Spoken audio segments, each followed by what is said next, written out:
अगर आप भी चाहते हैं टॉप म्यूजिक भोजपुरी का ऑडियो वीडियो सबसे पहले आप तक पहुंचे, तो लाल बटन को दबाकर चैनल को सब्सक्राइब करें और साथ में बेल आइकन को दबाना। चैनल को सब्सक्राइब करें और साथ ही बेल आइकन को दबाना ना भूलें।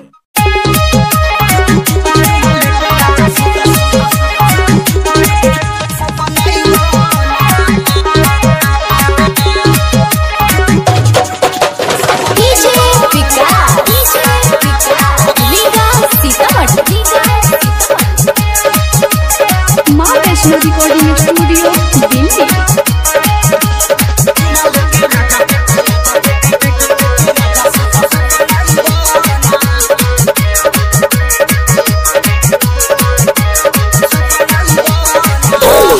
लगेला रात में तू ओकर बकर बोले, धोखे सामान हमार लागेला टटोले।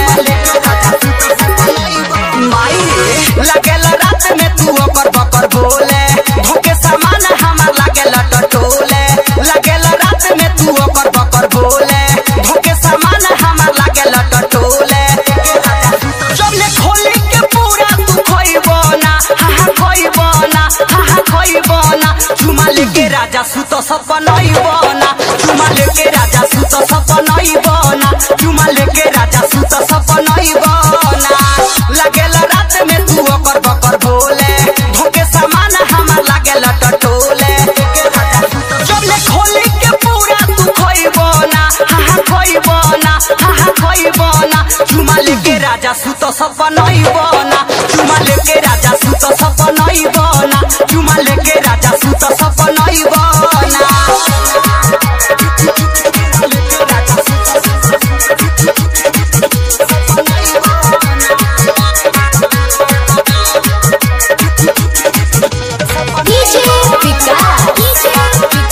माँ वैष्णो रिकॉर्डिंग स्टूडियो दिल्ली।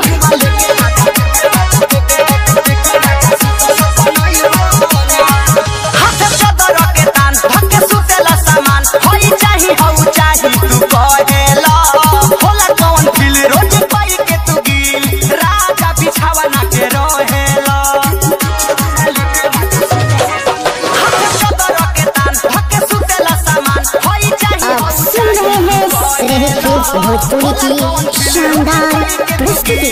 राजा बिछावना के रहेला, हो देखे खातिर से तर उठाइबो ना, उठाइबो ना, हा उठाइबो ना।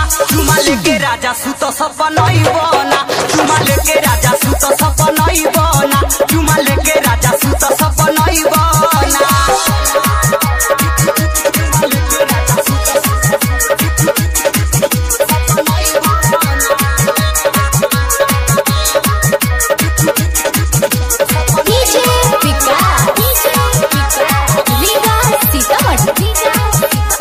माँ वैष्णो रिकॉर्डिंग स्टूडियो दिल्ली।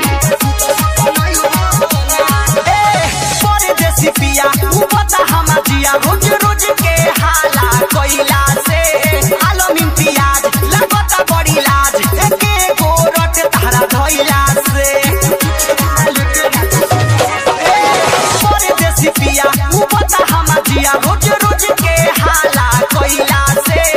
आलम इम्तियाज लगता बड़ी लाज, एके गो तारा रट धइला से। गलती निर्मल चुकेस देख पाइबो ना, पाइबो ना, हा पाइबो ना। चुमा लेके राजा सुतो सपनाइबो ना, चुमा लेके राजा सुतो सपनाइबो